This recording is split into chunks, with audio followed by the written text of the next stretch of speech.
Il est 15 heures, mesdames et messieurs, bonjour et bienvenue sur Télé Djibouti pour suivre cette édition de la mi-journée. Voici les titres de l'actualité de ce mercredi 12 février 2025.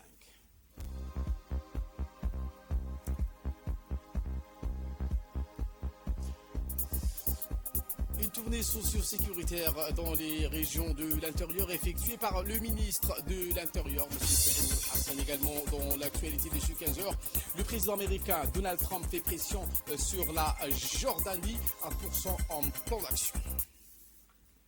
Voilà pour les titres. Merci si vous nous rejoignez sur Télé Djibouti. Nous entamons avec cette information où dans le cadre de l'action gouvernementale visant à promouvoir le développement local et améliorer la gouvernance des proximités, le ministère de l'Intérieur, à sa tête le ministre et le ministère de la Défense ont conjointement initié une tournée socio-sécuritaire dans les régions de l'intérieur.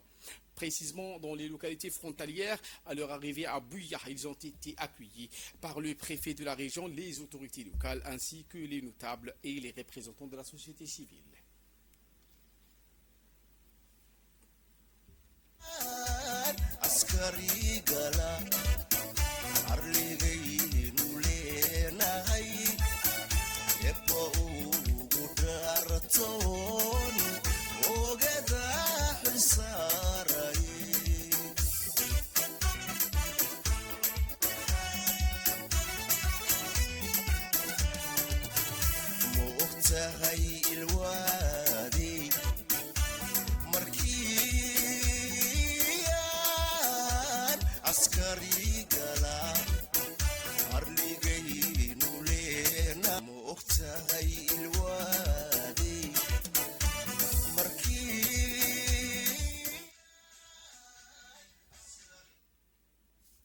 Eh bien, cette initiative s'inscrit dans une démarche proactive visant à écouter les doléances des populations et renforcer la coopération entre les autorités locales et les forces de défense et de sécurité, ainsi que les citoyens. Une tournée qui constitue également une occasion privilégiée dans le renforcement de la collaboration entre les administrations publiques et les forces de défense et de sécurité pour garantir un climat de paix et de stabilité. Le renforcement et la collaboration entre la population et les forces de défense et de sécurité pour garantir ce climat de paix et de stabilité passe toutefois par les défis locaux et d'adapter également les efforts au développement. Une initiative qui devient donc plus inclusive avec cette tournée du ministre de l'Intérieur. Place maintenant donc aux séries de discours avec les locaux de la région. Lors de son intervention, le chef du village de Bouya, M. Ali Aden de la localité, a souligné donc son profond attachement à la région, précisant qu'il est né, il y a grandi ici. Il a exprimé sa gratitude envers le président de la République pour les efforts inlassables consentis en matière d'éducation, même dans les zones les plus reculées. Selon lui, donc l'accès à l'éducation est une priorité essentielle pour le développement de la région et la sécurité et la stabilité passe également en premier.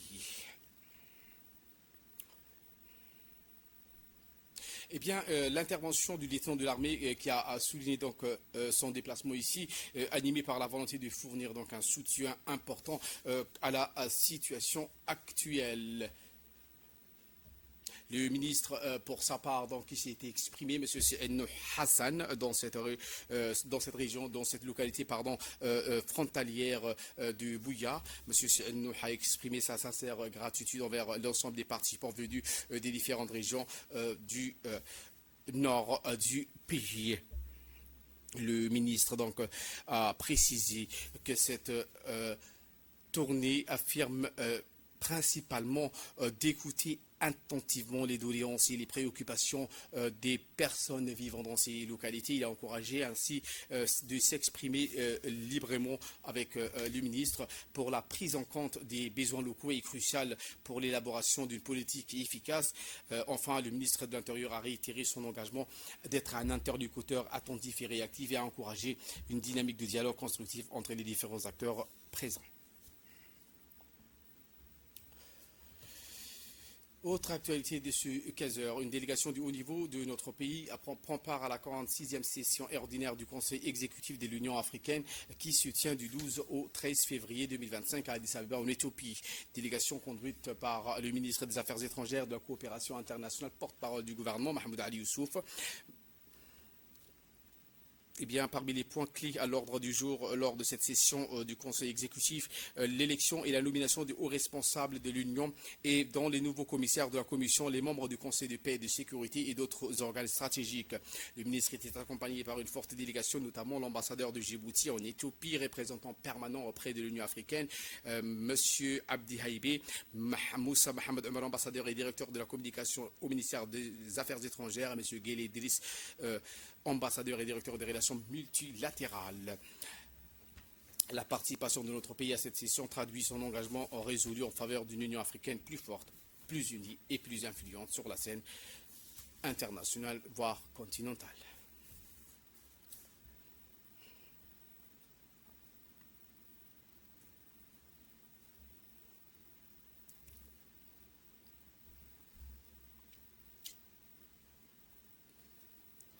Et voilà qui nous ramène de parler de cette clôture d'un séminaire international sur le musée de Djibouti, une dernière journée décisive. Ce séminaire consacré donc à la création du musée national qui s'est achevé donc aujourd'hui sous la présidence du ministre de la Jeunesse et de la Culture.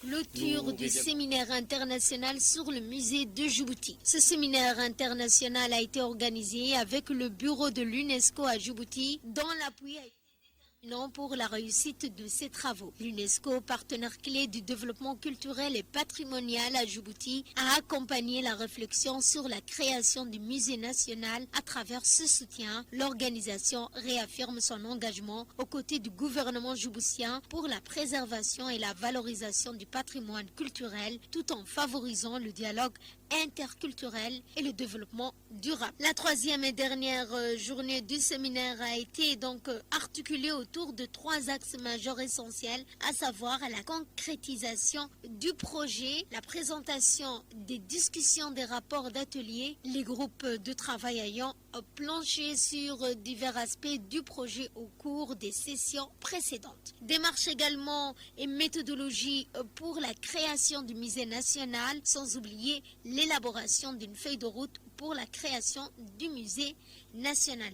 Les experts et administrateurs culturels ainsi que tous les participants ont travaillé sur une vision cohérente et pragmatique pour le projet. Plusieurs dimensions ont été explorées dans les approches muséologiques et méthodologiques adaptées, l'implication des partenaires nationaux et internationaux, les ressources de financement potentielles.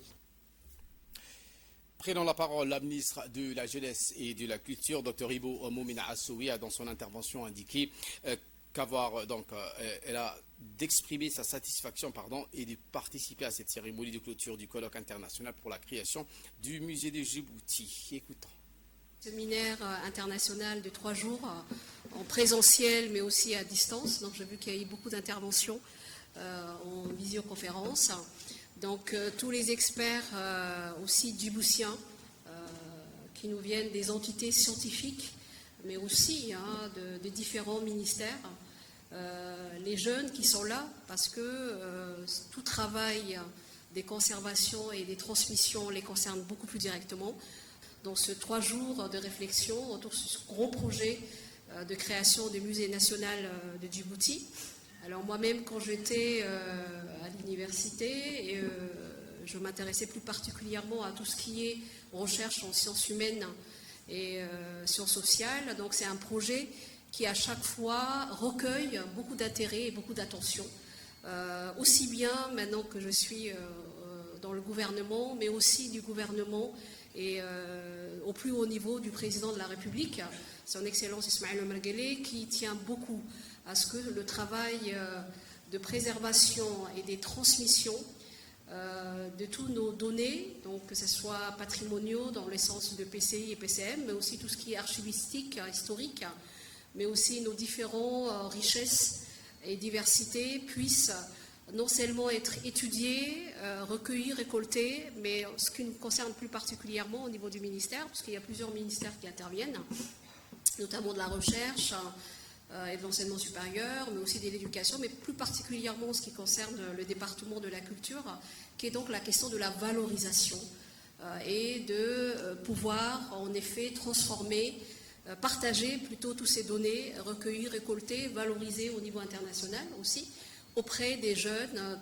Et je vois que vous avez beaucoup insisté sur la dimension didactique, pédagogique, qui est très importante. Donc je voudrais tout d'abord vous féliciter, vous remercier d'avoir pu débattre d'une manière vraiment très précise, dans le détail, avec les différentes dimensions. Donc vraiment, nous recueillons vos recommandations avec beaucoup d'intérêt que nous allons aussi transmettre. Donc ça va nous permettre en effet d'avoir une plaidoirie qui est vraiment éclaircie par les discussions des experts scientifiques, mais aussi, je tiens beaucoup, par les témoignages, parce qu'il ne faut pas oublier l'expérience. Beaucoup de gens ont travaillé de près ou de loin sur ces projets de musées. Arta, donc avec le ministre chargé de la décentralisation, M. Qassim Haroun Ali, qui a procédé hier à l'inauguration de deux projets d'infrastructure réalisés par le Conseil régional de la ville d'Arta sur financement du programme ADIL de l'Union européenne. Le ministre était accueilli dans une ambiance festive par une foule en liesse, d'abord à Ouéa, puis à Arta. Les autorités administratives de la région d'Arta, à savoir le préfet et le président du conseil régional, ont été donc le premier à souhaiter la bienvenue au ministre et l'ont accompagné jusqu'à la fin de la cérémonie comme l'exigeait le protocole d'accueil. La construction de cette maison entre dans une politique régionale de développement de l'artisanat et de valorisation du métier, de la promotion de l'entrepreneuriat des femmes ainsi que l'autonomisation financière des femmes du village de Ouéa. À Artaville, le ministre, pour sa part, a inauguré une gare routière qui va désormais offrir aux transporteurs une infrastructure appropriée pour organiser l'activité de transport et améliorer les services rendus aux populations. Ces deux projets Arta et Ouéa vont apporter une nette amélioration des conditions de vie des populations et vont également dynamiser l'économie régionale. Ces projets d'infrastructure s'inscrivent dans une politique globale de développement des régions qui découle de la mission confiée au ministre par le chef de l'État. Eh bien, dans un discours prononcé à l'occasion, le ministre a remercié la communauté locale de Ouéa et d'Arta pour l'accueil chaleureux qui lui a été réservé. Il a ensuite remercié l'Union européenne pour son appui constant au processus de la décentralisation. Écoutez, M. Qassim. C'est un honneur d'être parmi vous aujourd'hui pour inaugurer cette salle artisane de Ouéa. Donc aujourd'hui, c'est ce qui a été fait dans le cadre du programme ADIL. Et l'honneur revient surtout à notre cher président, le président de la République, M. Ismaïl Omar Guelleh, qui n'a pas ménagé ses efforts pour que l'Union européenne subventionne la décentralisation et accompagne la décentralisation aujourd'hui. Aujourd'hui, c'est la concrétisation de cette démarche auprès de l'Union européenne par la République de Djibouti et en sa tête le président de la République, qui nous donne aujourd'hui l'occasion d'inaugurer cette infrastructure. Et ce n'est pas uniquement cette infrastructure, parce qu'il y a plus de 91 projets dans toutes les régions. Nous remercions aussi l'Union européenne et surtout l'ambassade de France pour nous accompagner dans ce projet. Eh bien, l'armée djiboutienne a l'honneur d'annoncer dans ce communiqué, après la visite médicale et l'enquête de moralité, la liste finale et officielle des candidats retenus pour l'enrôlement au sein des forces armées sont donc affichés dans les différents arrondissements de la capitale et les préfectures de région de l'intérieur, ainsi que dans le site web de l'armée.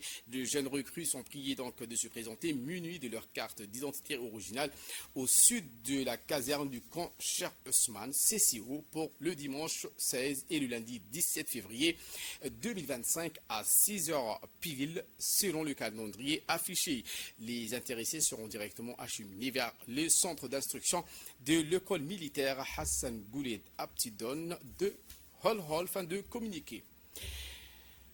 L'actualité de ce 15 heures, c'est aussi le ministère de l'Environnement et du Développement durable, en collaboration avec l'Organisation des Nations Unies pour l'alimentation et l'agriculture, la FAO, qui a organisé à l'hôtel de Djibouti Palace Kempinski un atelier du lancement du projet intitulé « Renforcer les cadres stratégiques et les processus pour faciliter l'accès au financement climatique à Djibouti ».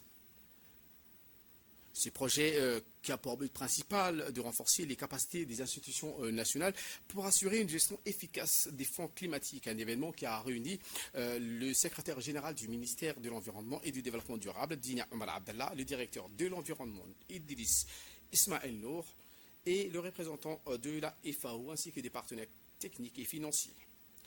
Djibouti, un pays donc particulièrement vulnérable au changement climatique, cherche donc à renforcer ses capacités institutionnelles pour accéder aux fonds internationaux dédiés au climat. Un projet qui vise donc à améliorer les cadres réglementaires et à structurer les processus afin de maximiser les financements provenant des sources telles que le Fonds vert pour le climat et la FAO qui est un partenaire clé de ce projet. Dans son intervention, le représentant de la FAO à Djibouti a indiqué que son organisation est prête à apporter son expertise et technique pour soutenir la République du Djibouti. Écoutons. Messieurs, je suis honoré de prendre la parole aujourd'hui au nom de la FAO à l'occasion de l'atelier de lancement. Ce projet que nous inaugurons ensemble et qui est intitulé « Renforcement des cadres stratégiques et des processus pour faciliter l'accès au financement climatique à Djibouti » s'inscrit dans un contexte d'urgence où les défis posés par le changement climatique exigent des réponses adéquates, concertées et innovantes.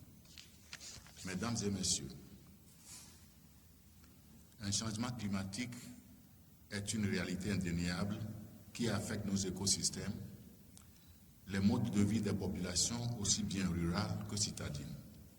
En tant que pays aride et vulnérable aux phénomènes climatiques extrêmes, Djibouti est confronté à des défis majeurs, notamment la rareté des ressources en eau, la désertification et l'augmentation des températures.